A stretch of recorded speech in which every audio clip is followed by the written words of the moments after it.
So hello and welcome. Happy Friday. Today is Friday, July the 29th. Last episode for Backyard Beekeeping questions and answers for the month of July. And this is episode number 169. And welcome to another episode of The Way to Bee.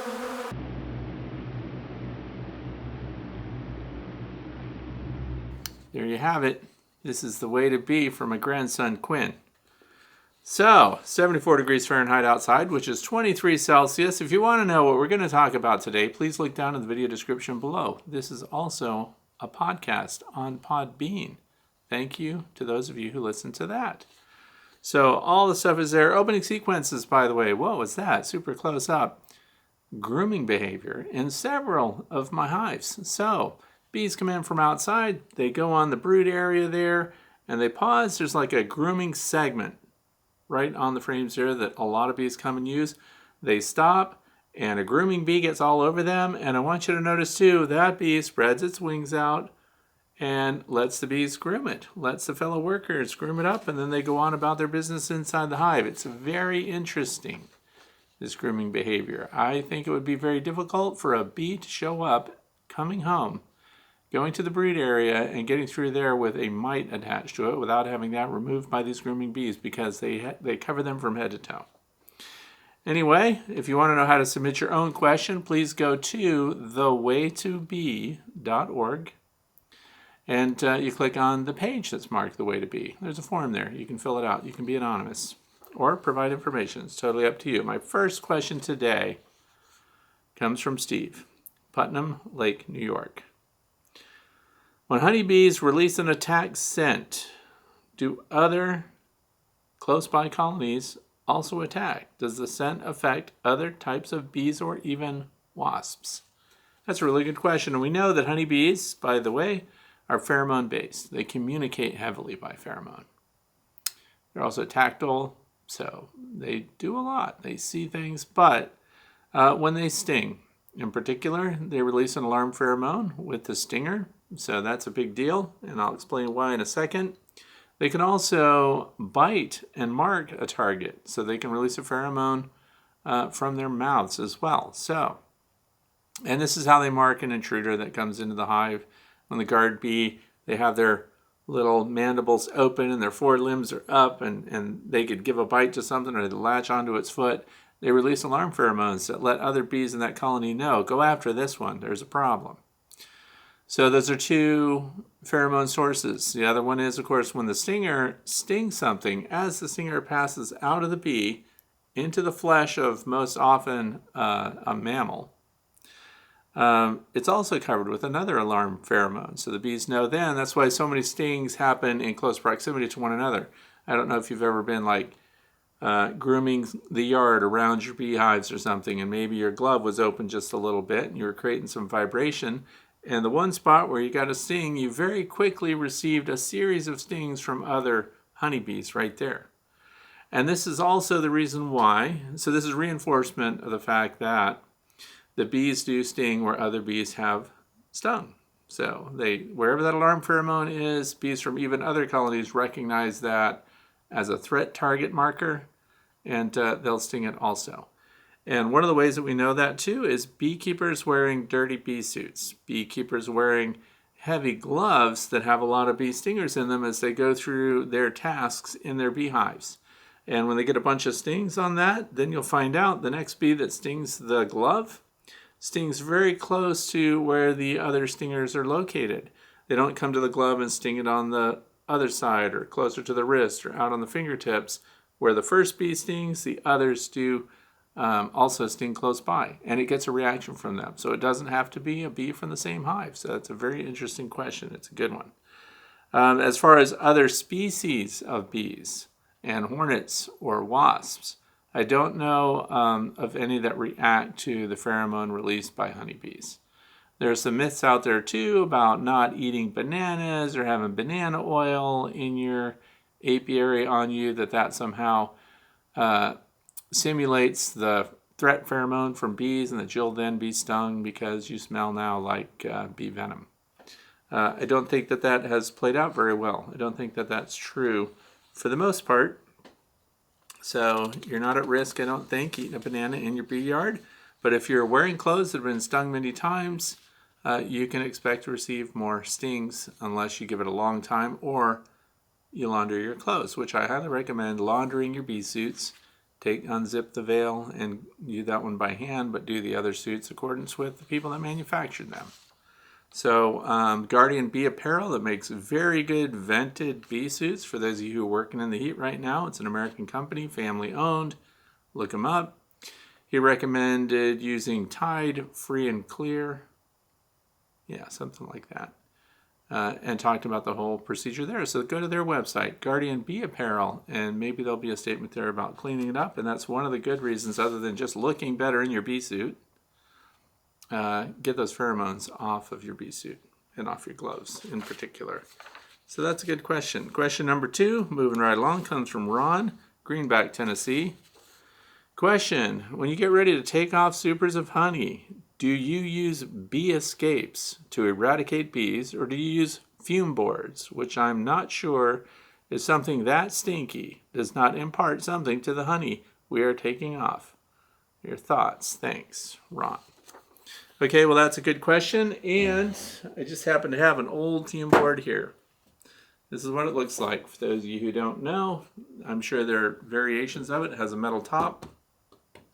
This is a dirty one. I haven't used them for many years. On the inside, it has this fabric, so it's really cottony. Let me see if you can see that close. So it's cottony and textured, and I used to spray it with something called Dunoff. So there are honeybee repellents, and I stopped using it because I was attending seminars and lectures and listening to people talk about things. And when it has to have a strong scent, first of all. When you spray your fume board, the way it works, you want to get your bees out of that honey super. So you take off your outer cover, you take off your inner cover. You put that fume board on there after you've sprayed it liberally, whatever the amount of spray you're supposed to do is. And you put that on top of that super, and then you go on about your business. So the plan would be, if you have a bunch of beehives, start a whole bunch of them in a row. And then by the time you've put your 5th or 6th one on a hive, you go back to the very first one, and you'll find far fewer bees up in that honey super. And they worked actually pretty good. But the smell was really strong, and it had to be hot outside, because the higher the temperature outside, then notice that metal cover is very thin, and so that also heats up that, which is now taking the place of your outer cover, and it spreads the pheromone through there. Pheromone. The essential oil, whatever's in the mix for Dunoff or whatever kind that you wanted to use. But the risk is always there that, yes, that makes it into those supers. And the reason I was thinking about that actually early on, so I was using that back in 2009 or 8. That's how I got them out of the honey super. What happened was I could still smell it on the frames, so that when I loaded them onto my wagon, which I was just pulling a wagon full of honey supers, when I got them into the garage, which is where I had my extractor, the frames smelled like the Dunoff stuff. So I did not want to use those anymore. So now you might be sitting there going, well, if I don't use a fume board, which I think, by the way, is pretty rare.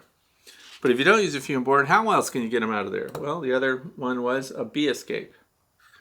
And it doesn't have to be this particular bee escape, but this has the features that I like. This particular bee escape happens to be made by Ceracell. But what I want you to notice is we have other bee escapes. I've got one back here. Let me show you some different designs while I'm at it. This is probably the oldest style of bee escape that's out there. And the bees go through the top, so your super would be on this side. The bees go down through that center hole. There's a screen there, and then they go out through the triangles, and they don't find their ways back up into the honey super very quickly. But I have stopped using the wooden version, even though I have a whole rack of them. And the reason is, this one worked better. This has escape cones in it, which, by the way, if you don't want to buy a Ceracell frame like this, you can build one yourself, because these plastic escape cones, they're called, are sold by the bagful, and I have a bunch of them. And they're orange, so you could actually make your own. But what I liked about this is when your honey super's on here and the bees can go one way through these cones. So let's see that up close. And when they pass out through these, the shape of the cone means the bees don't want to go back up in there, can't get through that cone very easily. And here's what works best for that. See all this open screen area? Your bees that have gone down below can still smell the honey supers up above, so they'll try to get up there, but they go to the screen area where they can smell it. If you notice the way the triangle version is made, the screen area is only in the center. So they have an incentive to try to find their way back to that center area and that center hole. And let's not forget, bees are smart.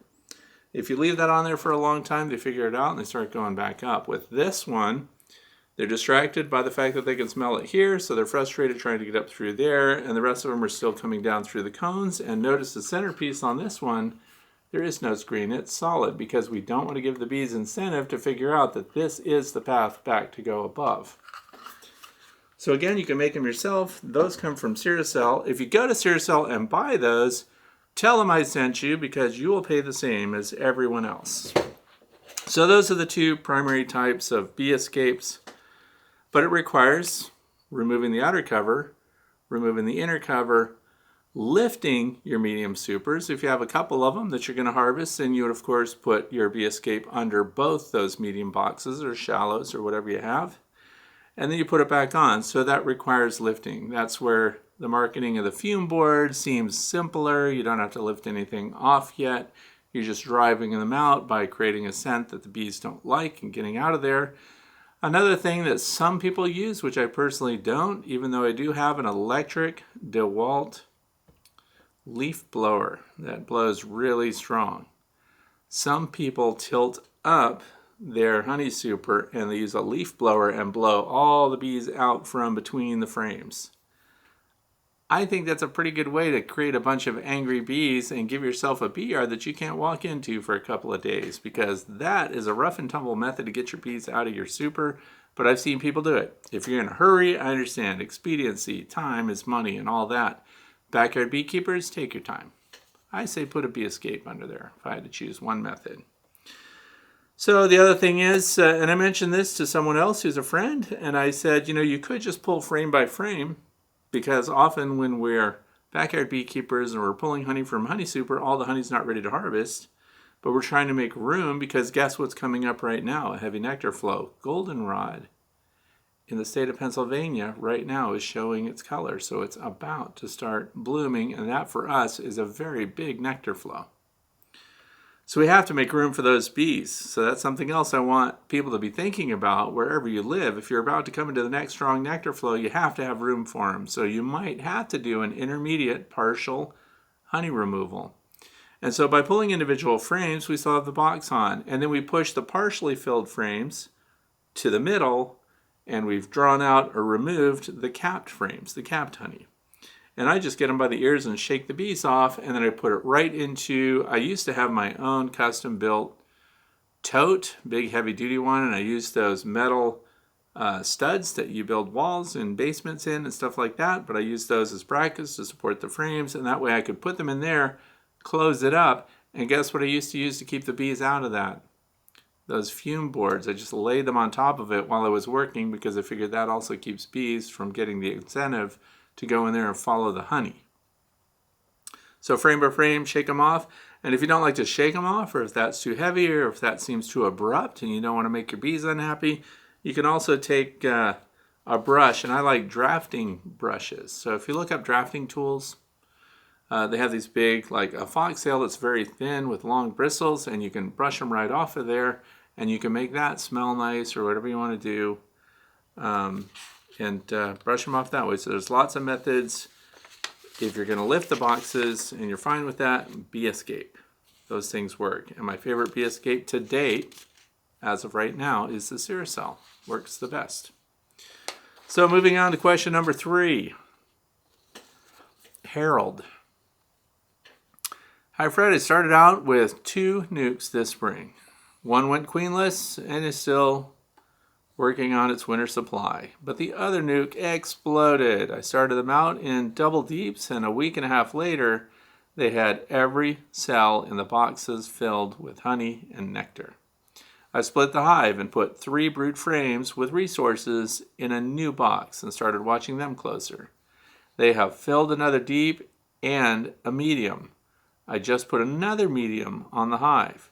I want to remove some of the honey, but they have it all capped except the lower corners of the frames. The question is, if I collect the frames and extract the honey, will those uncapped cells cause my honey to spoil? The hive is extremely heavy with 2 brood boxes and a deep and a medium box full of honey. They're still filling the second medium box. So this is another example, ties into what we just talked about.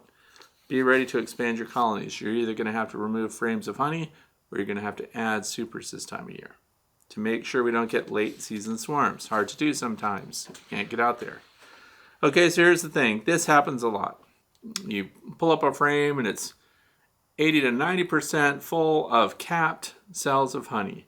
And then down on the little corners along the periphery, you'll still see some open cells there that are full of honey. They're just not dried down enough, or the bees didn't cap them yet.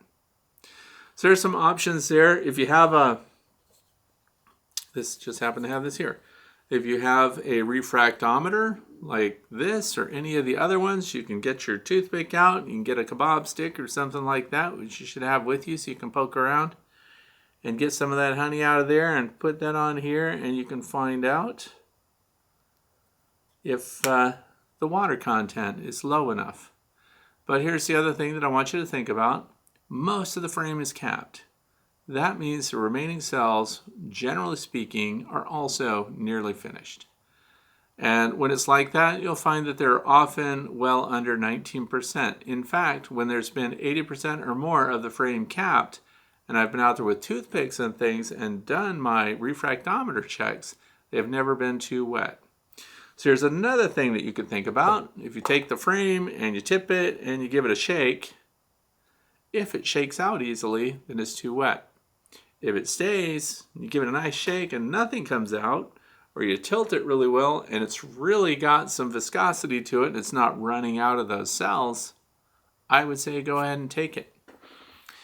And the other thing is, remember that's going to be mixing with your capped honey once you get it into your extractor. So a tiny percentage of open cells being added to your capped honey is going to equalize. So the high moisture content is going to spread throughout the low moisture content honey, and I think you're going to be okay.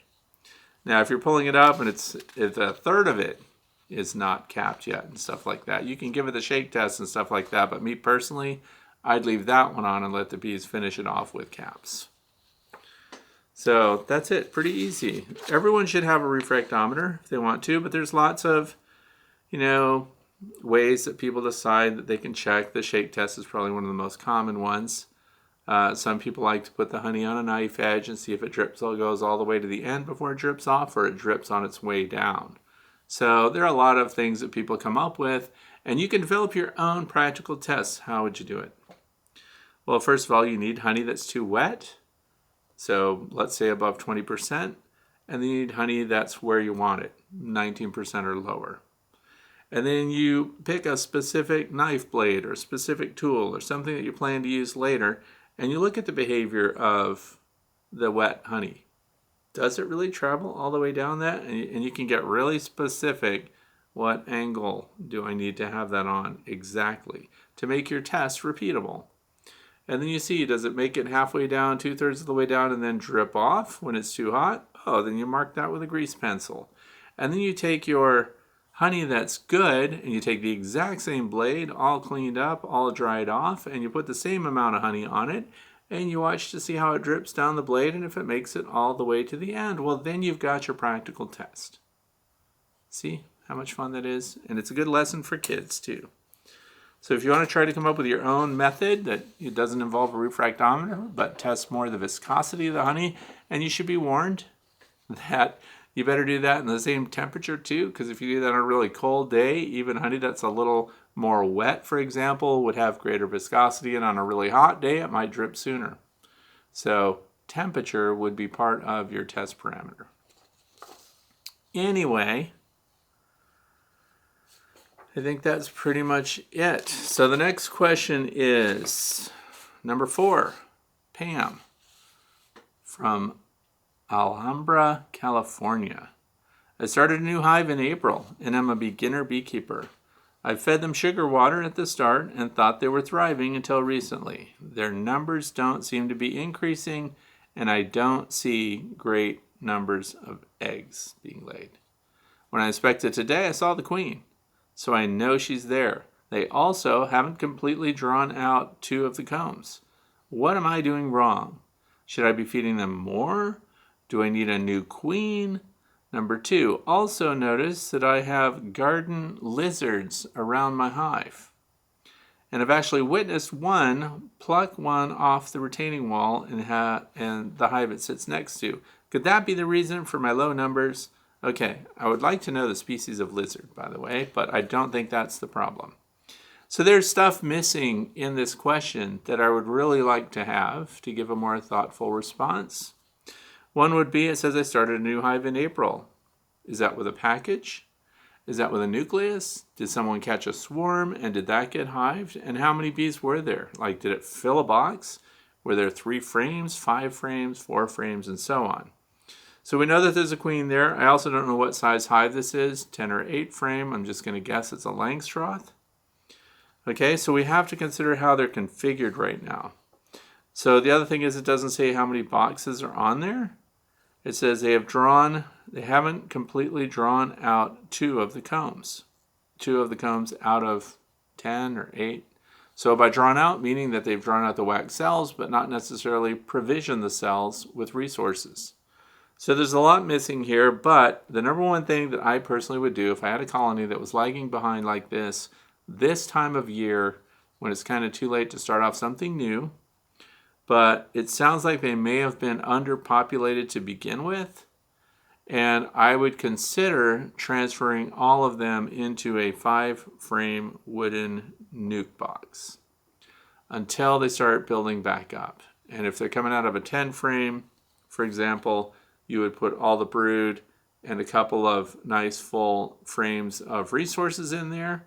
And then if you needed to expand it, if that's not enough, this actually works better, by the way. So let's say you wanted to keep all the frames. I still say go to a nucleus box, a 5-frame nuke. And then what do? If you have 5 frames in the bottom deep, then what do you do with the leftover 5 frames? You put them on the second tier. So we have a 5-frame nucleus box out of wood, not the plastic, not the corrugated, not the ones that people ship in and things like that. Heavy-duty, well-made wooden nucleus hives. 5 frames, put the other 5 frames that are not drawn out and those that have some comb drawn out in the box directly above it. And I've found that small colonies that are weak or lagging behind all of a sudden seem to pick up pace when they have a smaller space to manage or if the configuration is more narrow and vertical. So, works great. And I expanded those this year and they're too prolific for me. But I've noticed that that's one way that we could try, and I hope that you'll try something like that and get back to me. I realize it requires moving your frames out of the current hive configuration and into a vertical 5/5 configuration, or just a 5 if they don't have all the resources full, and then keep tabs on them once a week, once every 10 days. Look in on them, see how the brood is building. Make sure the queen has cells to fill, that they're not becoming honey-bound or something like that. But they may just be underpopulated because based on the question, I don't really know how many bees are in the colony and what the circumstances were when you began keeping the bees in that hive. So for future reference, for those that are watching and maybe submitting their own questions, I always want to know, where did the bees come from? What did you start with? How long have you had them? What's the hive configuration? And so on. So very simple bullet points about what's going on. I don't think the lizard is the reason. So lizards can only eat so many bees, and I don't think they're going to be super excited. But if you can imagine for them to put a real dent in the population of that colony would have to be extremely low. So good luck on that, but that's my recommendation. Reduce the size of the colony. Now say you can't get a hold of nucleus hives. Then you can also create spacers that sit inside that hive that reduce the space that the bees are occupying. Some people put, I'm not a fan of it, to put rigid insulation board and things like that inside the hive to reduce the living space. I would much rather see you put a wooden nucleus hive by itself, but if you have nothing else that can work, bees chew rigid insulation board. They don't recognize that as wood or as an accepted barrier, so often that's kind of a problem unto itself. Moving on, question number 5. R. Toledo, 2002, that's the YouTube screen name. I don't see one advantage to going horizontal. The insulation of thicker wood on horizontals can be achieved with 2 inches thick laminated insulation, and as many pros like you always remind us, bees like to go vertical. And I'm seeing this as a newbie on my first 10 frame deep. They do not like doing the ones on the edge. Fred, don't take this as me being negative, just voicing my confusion about going horizontal. Thanks. And no, I don't see that as negative, but and you should question all configurations, and you should ask questions about why people are doing what they're doing. And the horizontal hives, part of what I do here is review a lot of different hive configurations and then make my observations about how the bees manage. And of course, this is in my climate. And so I entertain a lot of different things, but here's one of the aspects of horizontal hives that I like and why. First of all, you can make that hive any size and weight that you want to build it so that it's almost infinitely expandable based on the materials that you have. It stays in its position. It doesn't go anywhere. My horizontal hives have survived 70-mile-an-hour wind gusts and stayed right where they are. So they're sturdy. They're rugged. And you're right. The bees would, if given the option, prefer to occupy spaces that are vertical over horizontal. We know that the bees do that over and over, and those studies are done and repeated, and they're reevaluated. So why on earth would there be an advantage to going horizontal? That's because there are a lot of people that simply can't work vertical. They can't lift boxes. They can't work the hives well.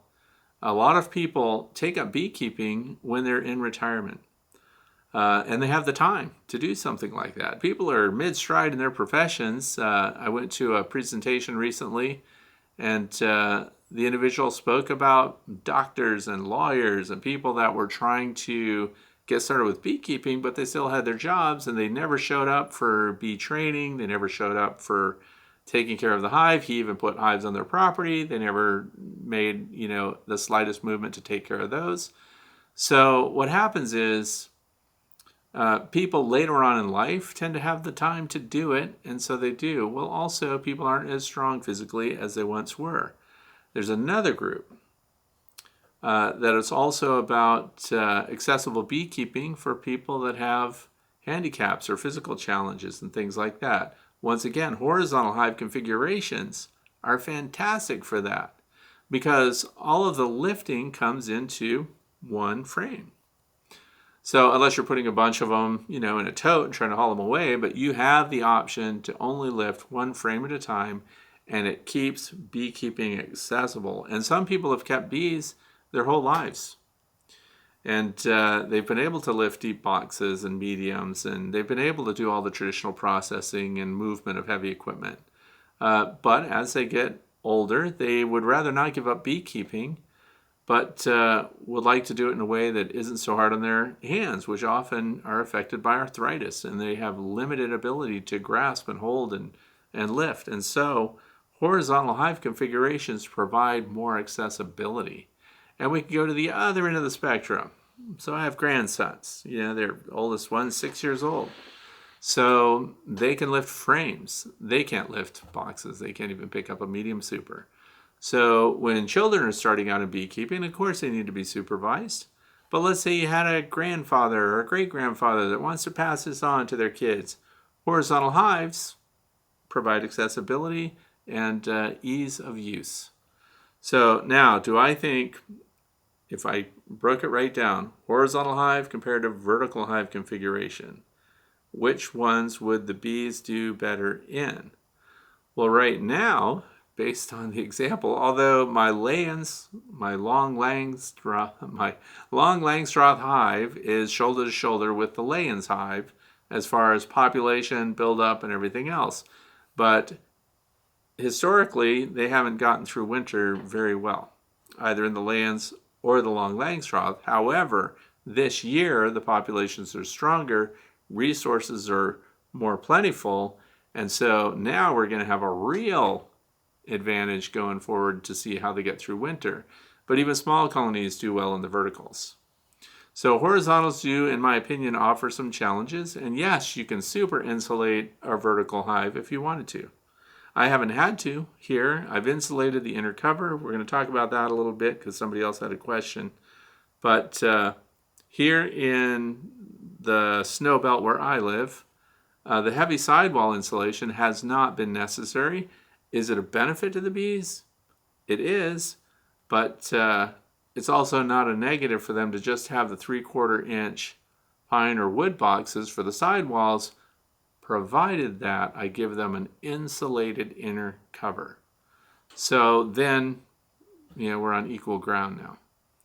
But horizontal hives, the way I see it, ease of use, a huge bonus when it comes to people that want to continue beekeeping or people in retirement that would like to take it up but are off-put immediately by the idea of picking up a 47-pound medium super full of honey. They just can't do it, and then they need help. That's another thing that is a real advantage to beekeeping. It's something that you can do all by yourself for all ages, and of course not too young because kids don't have good judgment often when they're not being watched. But when you're older, you don't want to constantly have to ask people, can you come to my house so I can look at my hives? Can you come to my house while I pull honey or do an inspection? Can you help me pull this and that?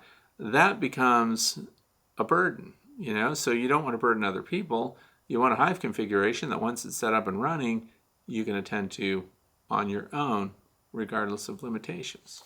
So that's why I think horizontal hives are great. Keeps people into beekeeping that otherwise probably couldn't. So next question, number 6, comes from Jason.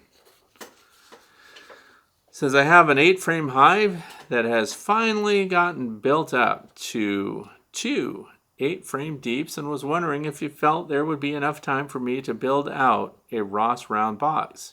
If not, what would you recommend to do to give them more room? Or perhaps they will slow down and be fine. This was a new hive that had a few issues getting going this spring, but they are now doing well, and with a bee weaver queen that's laying for about 2.5 months, resources are still really good. Mixture of farms and large timbered areas, Ag Zone 5, and this is in PA. So what do? Well, I have Ross rounds on my hives. I have some cut combs. I have small supers, and this would be kind of late to be all of a sudden putting that stuff on your hives, but you could, if they're filling up the 2 deeps like that, this is a good time to add just a standard medium, because for example they could fill up just a couple frames, 2 or 3 frames up there. It also gives them room to expand, which is really important going into fall, because when the goldenrod and the asters and everything kick in around here, that's a major nectar flow for us. It's also a time when people end up going into the first week of September getting a swarm. And we don't want that this time of year because their chances of recovering after swarming, although I've got some tiny swarms through winter, I'd rather not. I'd rather keep them in their parent hive, in their parent colony, and expand that as necessary during these periods. Then at the end of that, draw the honey off while there's still a couple of weeks of the surplus there, and leave the bottom boxes, the lower boxes, with honey resources to get them through winter. So putting on Ross rounds is a gamble. You could do it, but if they were partially done, what do you do with that? Or if you put on a honey super and 3 out of 8 frames or 3 out of 10 frames are full and capped, you can still pull that and collect the honey, and still what they have below gets them through winter. So that's kind of what I would recommend. I think it's too late. But if you want to know, wherever you're located, if you've got a heavy nectar flow, or if you're facing a dearth at the end of the year, or what might be going on, I'm going to say the same thing I always say. Go to Beescape, BEESCAPE.org. Put in your address if you're in the United States and see what information they have for you regarding whether you have a heavy, mild, or light nectar flow and at what times through the year that occurs. And of course, your resources are also going to be other beekeepers in your area. A great time to have breakfast at IHOP or somewhere and find out how everybody's doing and what they anticipate as far as historic references for nectar loading at the end of the year. Maybe there are people that put on Ross rounds this time of year and they do well. Mine have been on and they're still not completely done. They've made progress. So I think if I were putting them on right now where I live, I don't think they'd be finished. And then have a bunch of half-done Ross rounds that aren't capped. Or if they cap them when the cells are only halfway drawn out or something, that's no good either because we want them to go to full depth.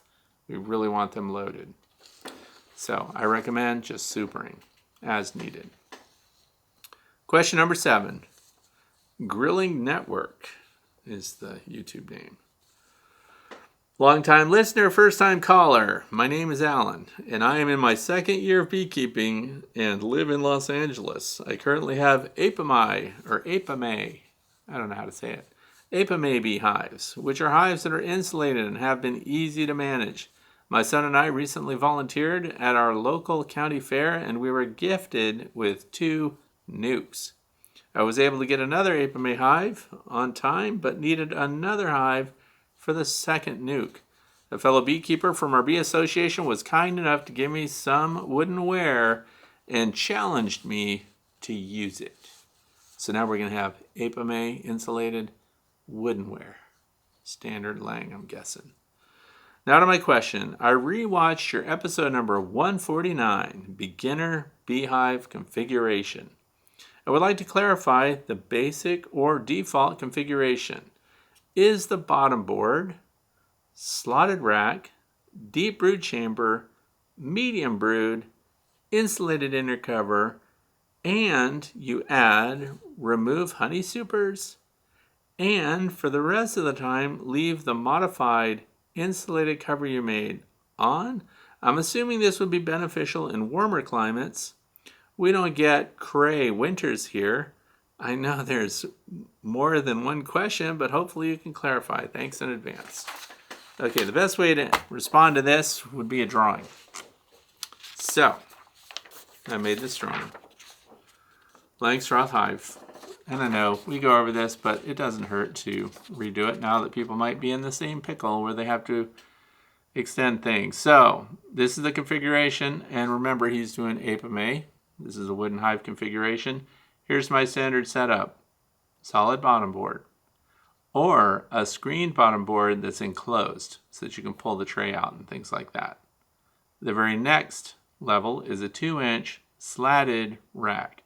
Slatted rack serves as a spacer, also prevents winter winds from gusting up into the hive, and allows your queen to lay all the way down to the bottom of her frames, and the bees use the cells in the brood area all the way down to the bottom of their frames because this spacer separates that from the entrance here where your entrance reducer goes. For an entrance reducer, I suggest a 3/8 inch opening because that keeps out mice as well. So now we've got bottom board, slatted rack, deep brood box, and then the medium. So this is what we start with, and we let the bees fill out this medium super with honey stores because for me here in Pennsylvania, this box right here is what they use to get themselves through winter. So above that, if this were all they filled out, because we're starting late in the year, right, they're probably only going to get the deep box done. And if that's the case, you would be pulling out the medium super, and the insulated inner cover would go right down on top of that until this box had 8 out of 10 frames done. Then you add the next super. That insulated inner cover also gets a feeder shim attached to that. So I've been combining these two and making it into one unit. And inside that, over the insulation, there's a center hole coming up through the insulation.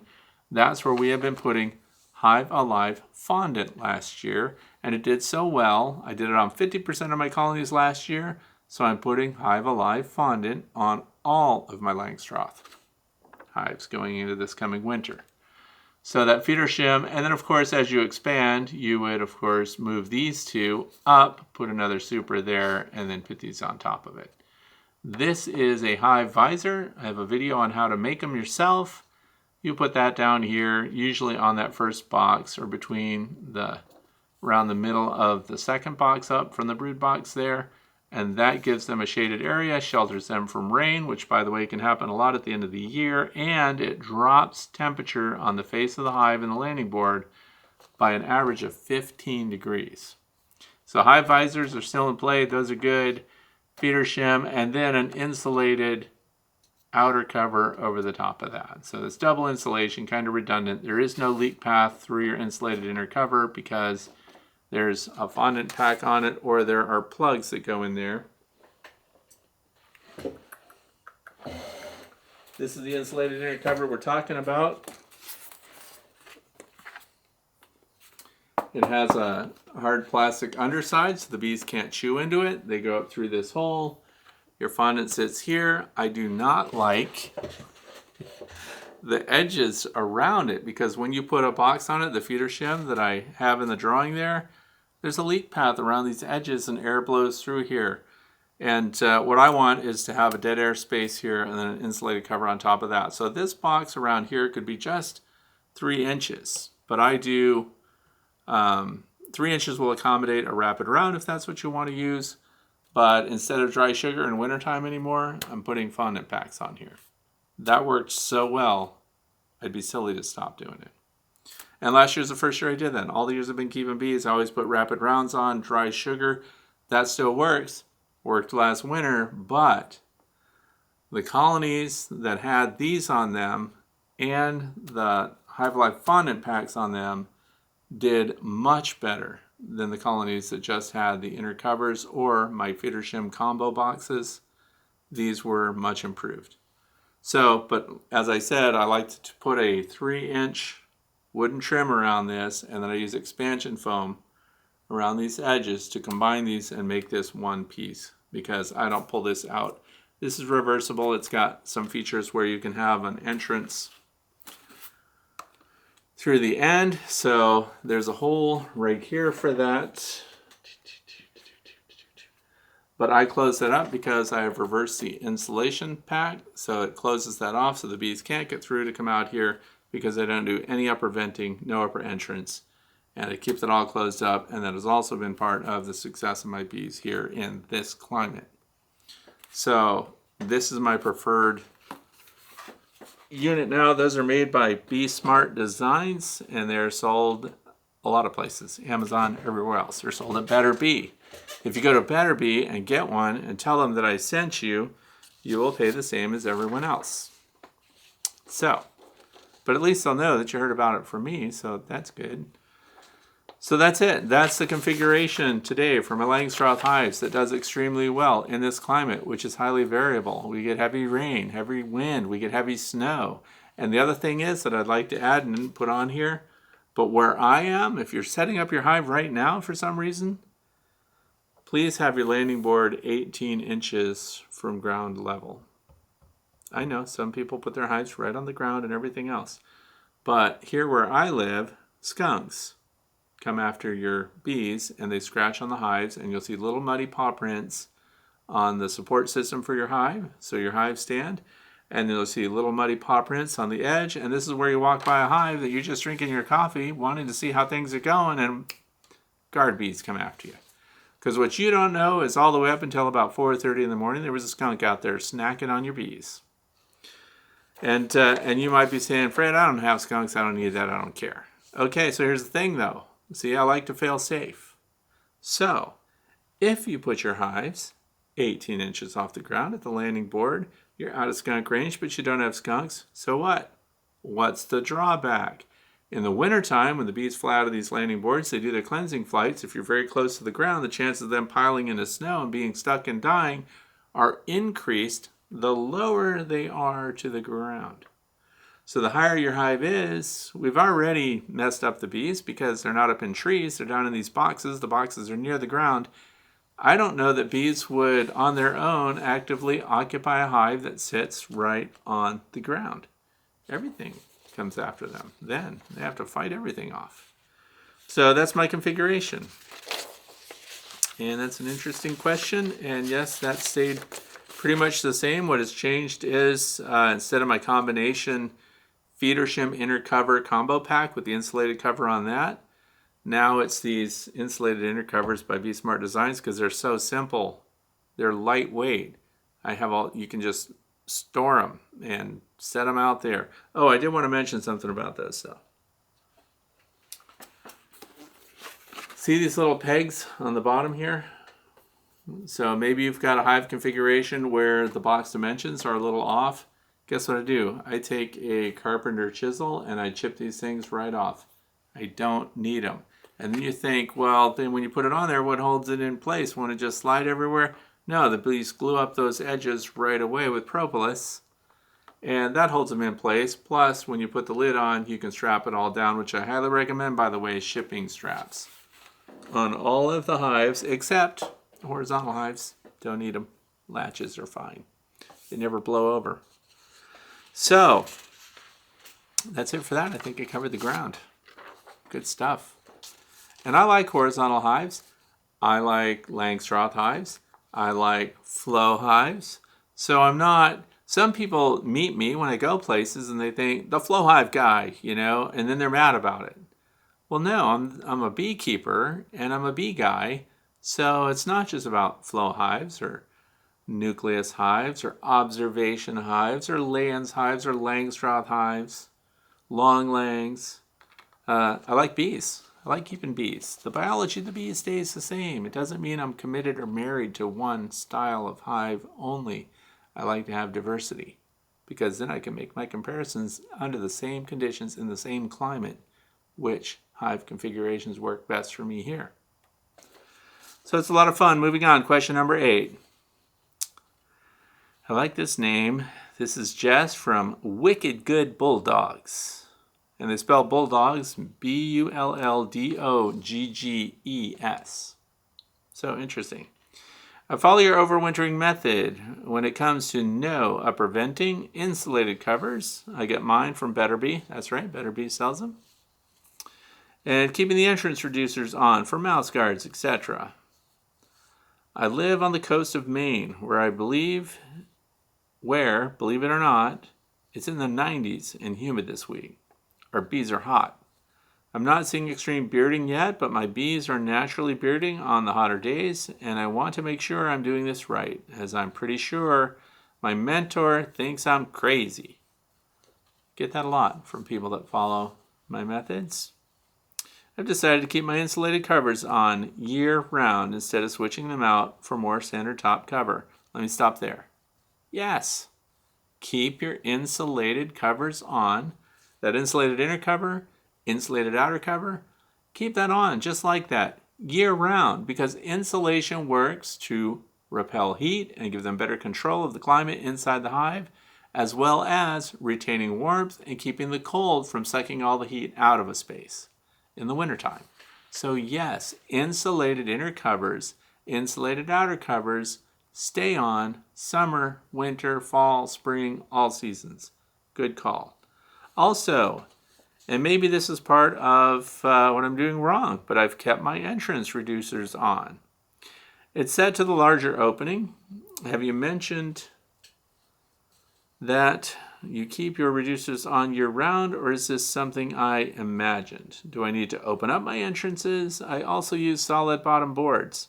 I've never used screened and haven't found the need to yet. I have 5 colonies. They're strong, producing honey, but not overpopulated and swarmy. I would love to hear your opinion on this. Okay, so this is my opinion.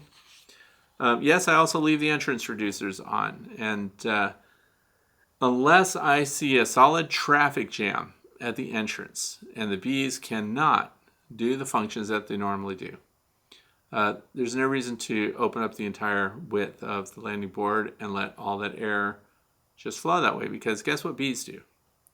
Bees control the airflow extremely well, and it's really cool if you have observation hives. I know most of you don't, which is why I'm here to share with you about it. I've also taken anemometers. I think it's called a hot wire anemometer. And I go on the landing boards at the entrances and I see what the air velocity is going through there and what the temperature of the air is coming out of the hive, even on hot days. And it's roughly in the mid 90s, 94, 95 degrees of air coming out. This is interesting too. Guess what the bees are doing inside the hive when they're lining up and fanning? They're lining up head to tail, abdomen to head, all the way through the hive, and they're passing the air over their backs and fanning through and out. So on one side, they're fanning up and in, to course, which is why the brood frames are down near the entrance. They're getting air passage there, air movement, and so the brood that's developing, whether it's in the pupa state or open larvae, whatever it is, they have an air exchange there. So it also allows the bees to cool those first. So when they're painting water over the surface of the brood area and they're fanning their wings through evaporation, they're cooling it. So these smaller openings, now I'm not saying in midsummer to have a little 1-inch opening by 3/8. If you've got a 4-inch opening by 3/8 for a standard sized colony of bees, that's more than enough. And so pulling out your frames can make them feel less secure. Plus, right now, this week, we've got yellow jacket wasps pinging on the landing boards already and already putting pressure on honeybee colonies.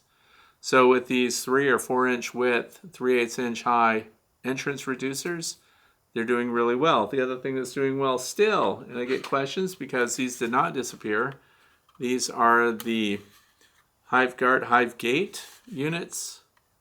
And look at the entrance width here. I found that on the hives that had 2 of these together, those hives did worse than the hives that only have the single configuration with the single hive gate on it where I live. So bees can defend this better, and not only that, they vent through here. It just sounds like a dryer vent running. You can hear them just cycling the air through.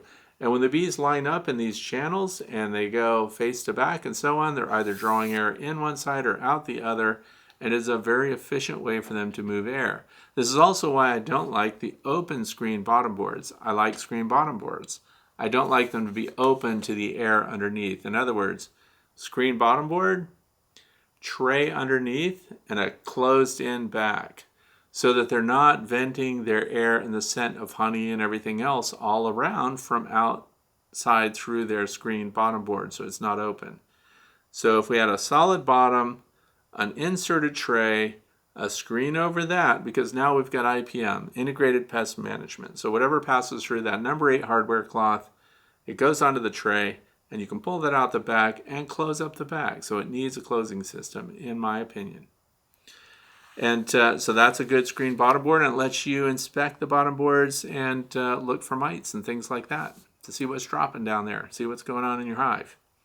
But the wide open screen bottom boards, again, bees like to direct airflow and control humidity, warmth, and everything else inside of their hive, which includes the off-gassing, the CO2 from developing larvae and things like that. And the pupa even breathe through the caps of their cells. So they move air through that, but the bees control it. In a tree, you're not going to see an open bottom board. I know we're not keeping bees in trees, but when we learn about how they manage airflow, we don't want to just take away their ability to control the airflow across the bottom of the hive. And we do take that away when it's an open screen with no containment below that. And that open air, especially when there's a nectar flow on and they're starting to fill their cells and everything else with their winter resources, random wasps and bees smell everything coming out of the bottom of that, and they start there. They start clinging and they start trying to get in the back and the sides. That's how you recognize the robbers. They're not even interested in the front entrance. They're trying to find little openings, and they're trying to hope that maybe you didn't do a very good job preserving your bee equipment, and maybe the joints are starting to separate. That little skinny piece up there at the top of the box that never quite holds on, that starts to arch away as it weathers, and then there's a little opening right there, and robbers start getting in. There may be a long time before you realize robbers have found an entrance, but they have to smell it all first, and we want to make sure that wherever they try to get in, they don't successfully get in. When I looked at, in the past, the wide open landing board entrances, because that's what I did, like a lot of people do, when springtime came and the nectar flow started and the bee populations were up, we say, oh, they can guard anything now. we'd pull out the whole entrance reducer and we have that full width. And so I did two things. One, I put wooden entrance reducers back on, but I also had a problem with flow hives because their entrances are narrow top to bottom. So there's no real entrance reducer for that. But then they come up with one of their own, which you just happen to have right here. It's this black flow hive entrance reducer, and look how small it is. And it has a flip side for shipping that has respirator holes in it. It's made out of aluminum. It's good stuff.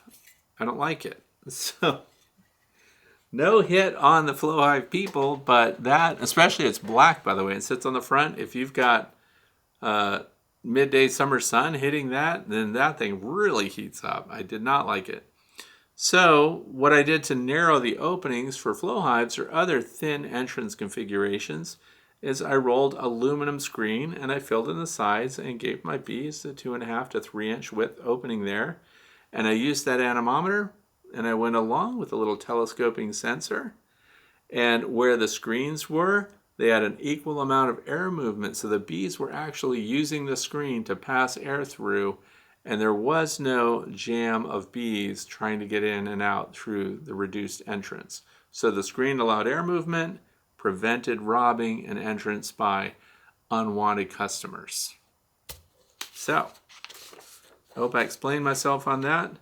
But yes, and let people say you're weird. And here's the thing. What I often recommend, and I know that one of the reasons why you're here, is because we collect information from as many different people as we can. And the whole point should be ask questions about everything. Well, how do you know that works? How do you know that doesn't work? How do you know that was a good idea? How did that prove out? Where did you come up with the idea? How do you know what you're saying is true?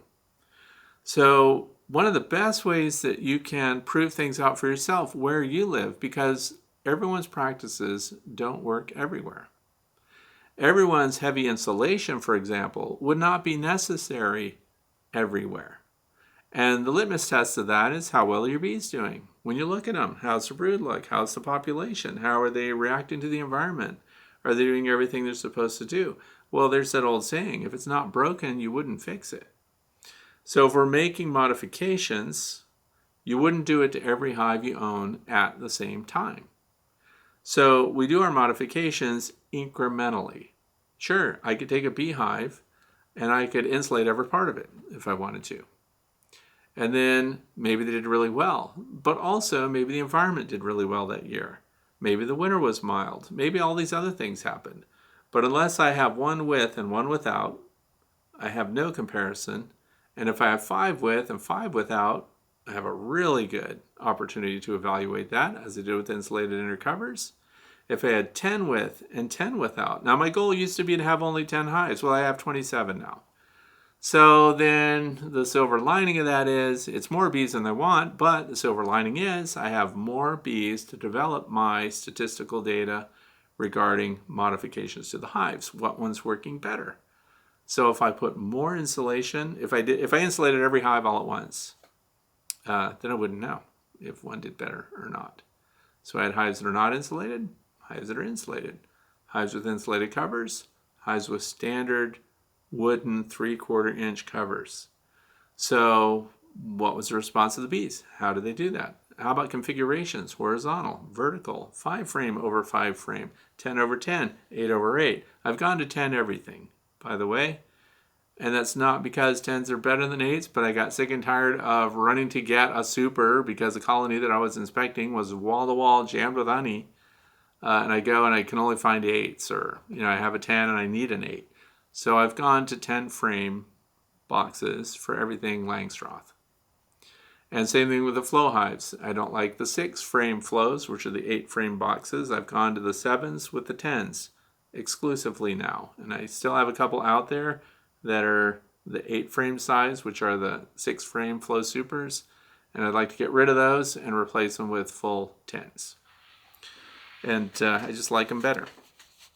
And they're more stable when it comes to these side winds that we get, because my landing boards, again, through the years I've learned, facing your landing board south by southeast results in improved wintering, more frequent cleansing flights.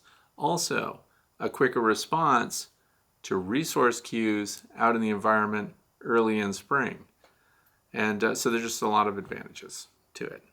Anyway, you'll find your own methods, but I also recommend that when you make changes, if you have several hives, that you not alter every hive the same way at the same time, so that now we can hopefully begin to build a consensus about what works where you live and what didn't. And sometimes the differences are marginal. So when they're really not significant and it's not important, then it really comes down to what you prefer personally for your bees, what makes it easier for you. It's that simple. So those are my opinions. Hivevisor, and now we're already on to the fluff section. I know I just went around and went way off the rails on my response to that, but I'm trying to explain how I arrive at my methods and how I make the decisions that I do. So the other thing is, we're in the fluff, so I put up a video this morning, and because I had a text from someone who's also one of my mentees for beekeeping, who had a big paper wasp nest on the ground, turned out to be yellow jackets. Her kids got stung, and they wanted to know if I would go over there. And actually, they wanted advice on how to deal with them. And I said, if you want me to, I'll come over there and take care of those if I can make a video at the same time. So yeah, we'll make a video. So we turned it into a lesson for the kids. But the Ultra Free and Clear Dawn Dish Soap is what Randy Oliver tested and recommended when we're doing mite washes in place of using alcohol. So then I thought, well, if it's killing honeybees so well, and it works, and it's so inexpensive, 2 tablespoons to a gallon, and then you have a whole gallon of the solution that now kills bees if you're counting mites, and it has a better mite release action. What if we used it instead of Raid or whatever people want to spray their pests with? So these were yellow jackets that were down on a grater that they wanted to hook up to their tractor, but the grater, of course, had been sitting there for a long time, and the paper wasp had built right up against the blade in the grass at ground level, horses 50 feet away, and the kids went by, and what happened? Predictably, kids got stung because it got big. But so I'll put a link to that video if you want to check it out. Dawn Ultra works just as well as your pesticides. It probably doesn't knock them down as quick as like Raid, that you can spray them and just watch them die and drop out of the nest. But we have a difference in what's going on environmentally between the two, because we know that Dawn Ultra Free and Clear is biodegradable, safe, and we don't have to worry about it with the kids and everything else because it's dish soap. So if that works, even though it knocks them down a little slower, why not use that? So that video's out there, and it's deceiving. The video seems like it's really long, but it's not. The part where I teach about it and what we're doing is very short, and then of course we have a slow motion extended sequence so you can see all the steps of the behavior of the wasp, yellow jacket wasp. So oh yeah, the next thing is my shout out this week, by the way. Sometimes I like to pick a new YouTube channel or something like that, but this is going to be a topic specific one. I'm going to recommend a film that I just watched, showed up in my Netflix streaming feed, and it's called Kiss the Ground. And it actually tied into some other things. People have made comments about the way I garden. I know. So because I do acres of sunflowers, and I do Cosmos, and I have Maximilians, and we have Goldenrod, and we have Clover, and everything else.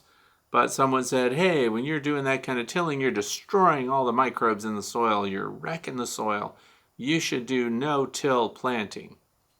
Well, in my mind, I'm thinking, if I do no-till, I'm not going to get many sunflowers. I'm not going to get much of what I want to grow out there. But then here comes this show, Kiss the Ground. And Kiss the Ground is very interesting because it talks about farming and agriculture in the United States, and I'm sure other parts of the world. If the way we're treating the soil creates, according to this program, a dependency on chemical companies that produce soil fertilization and soil treatment. So, of course, we're killing ground cover And we're making sure that the only thing growing there is the plant, the seed that's planted. That has kind of been the goal for Monsanto forever, which, by the way, if you don't know, Monsanto is no longer an American company. It's bought out by Bayer. So this idea that destruction of the soil, destruction of the microbes, and the way that we're doing agriculture, and of course it's driven by the government, sorry to say it, but we have subsidies here, and I see this here. The farmland around me has changed twice in the last 5 years. So we have crop farmers here that we don't even get to meet and talk to. They're too big. And that has changed from not so many years ago. It was a family-run farm. On the road that passes my house here, we had 8 family farms that were operating here. We're down to 1. So things are changing, and here's the problem. Some of the farmers call this welfare farming. And by that they mean that the government subsidizes the crops that they're growing. So what do they grow here now? Corn and soy only. And they rotate between the two. So boring, first of all. The second part is that it's because they're paid to do it. And they have a guaranteed market for their product.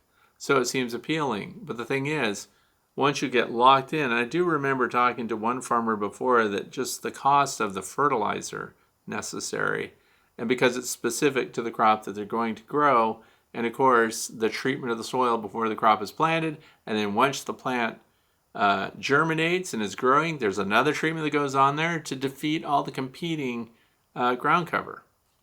So this documentary, Kiss the Ground, really demonstrates what's wrong with that.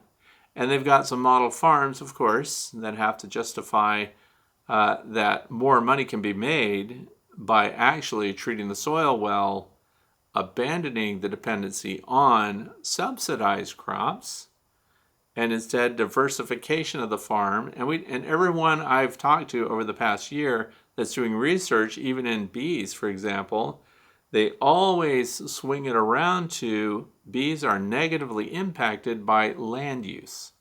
And that ties in with agriculture. And when agriculture is being done in a way that is not sustainable environmentally, we have to take a look at it.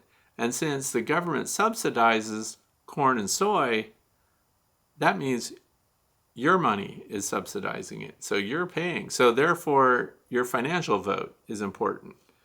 And I'm not going completely nuts on this, but I've often thought that the way we're treating the ground, because I look at the difference just in my property to the adjacent farm property, and whenever there's overspray, they've actually killed trees on my property before, just because they sprayed when the wind was blowing.